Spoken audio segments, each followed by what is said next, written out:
Hi, good evening all. So algebraic topic నుంచి ఇంకో question చూడండి. If x plus 1/x equal to √3, so then find the value of x⁴ minus 1/x⁴42. So ఇదన్నమాట అడిగిన question. ఇక్కడ ఏంటంటే మనకు ఎప్పుడైతే x plus 1/x equal to √3 అని ఇచ్చాడో, సో డెఫినెట్గా నాకేమవుతుందంటే x⁴6 ఈక్వల్ టు -1 అవుతుందన్నమాట. సో ఇది ఆల్జీబ్రాయిక్ దాంట్లో వన్ ఆఫ్ ద ఫార్ములా అన్నమాట. సో ఇక్కడ ఏంటంటే మనము ఇక్కడ నాకు అడిగింది ఏంది, x⁴24 minus 1/x⁴42. So first of all నాకు x⁴24 కనుక్కుందాం. సో x⁴24 కావాలన్నప్పుడు నేను ఏం చేస్తానంటే x⁴6 హోల్ పవర్ 4 అంటే -1 హోల్ పవర్ 4 అంటే ఎంత వస్తుంది, నాకు ఇది 1 వస్తుంది.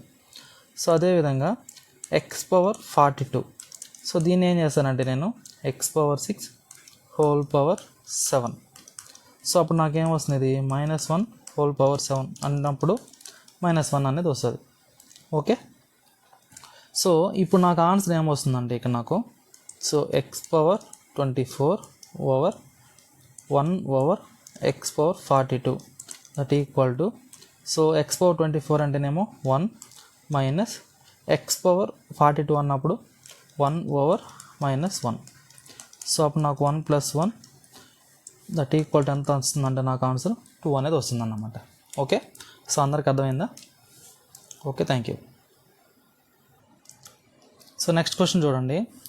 If x = 5 + 2√6 and y = 5 - 2√6, then find the value of 1/x+1 + 1/y+1. So ఇది ఇచ్చిన క్వశ్చను. సో ఇది కూడా ఆల్జీబ్రాక్ క్వశ్చన్ అన్నమాట. సో ఇక్కడ ఏంటంటే దీన్ని సాల్వ్ చేయాలంటే ఫస్ట్ ఆఫ్ ఆల్ మనకేంటంటే ఈ ఆల్జీబ్రాక్ ఎక్స్ప్రెషన్ నుంచి ఇంకో ఫార్ములా ఒకటి ఉంది. సో ఆ ఫార్ములా ఏంటి అంటే xy = 1. సో ఇది ఎప్పుడు అంటే 1/x+1 + 1/y+1 = 1. సో ఎప్పుడైతే నాకు xy ఈ యొక్క ప్రోడక్ట్ అనేది 1 వస్తుందో అప్పుడు నాకు ఈ యొక్క రిజల్ట్ వాల్యూ అనేది 1 వస్తుంది అన్నమాట. సో ఇప్పుడు నాకు ఫర్ ఎగ్జాంపుల్ ఇక్కడ ఇచ్చిన xy వాల్యూ మల్టిపుల్ చేద్దాం. సో ఈ యొక్క ప్రోడక్ట్ అనేది xy ప్రోడక్ట్ అనేది 1 అయిందంటే ఆటోమేటిక్గా 1/x+1 + 1/y+1 వాల్యూ కూడా 1 అవుతుంది అన్నమాట. సో ఇప్పుడు చెక్ చేద్దాం. సో ఇక్కడ నాకు x = ఏమి ఇచ్చాడు, 5 + 2√6, y = 5 - 2√6. సో ఇప్పుడు నాకు xy అనేది ఏమవుతుందంటే, సో ఇది ఎలా ఏ ఫార్మాట్లో ఉందంటే a + b × a - b ఫార్మాట్లో ఉంది. So a + b × a - b అన్నప్పుడు ఫార్ములా ఏమవుతుంది నాకు ఇది, సో ఇది ఏ ఫార్మాట్లో ఉంది, ఇది a + b × a - b. So అప్పుడు నాకేమవుతుందంటే ఇది a² - b². సో ఇప్పుడు నాకు a అన్నప్పుడు ఏమవుతుంది, అక్కడ నాకు ఇక్కడ x = 5 + 2√6 అన్నప్పుడు a అంటేనేమో 5, b అంటేనేమో 2√6. సో అంటే 5² - 2√6 హోల్ స్క్వేర్, ఇది 6 అన్నమాట.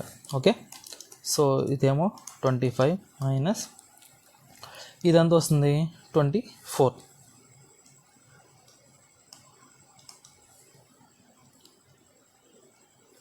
సో ఇది 24. సో దీని వాల్యూ ఎంత వస్తుందంటే 1. సో ఈ యొక్క xy వాల్యూ 1 అయింది కాబట్టి సో ఈ రిజల్టెంట్ వాల్యూ కూడా నాకు ఎంత వస్తుందంటే దీని వాల్యూ సో = 1 అన్నమాట. సో ఇదన్నమాట ఆన్సర్.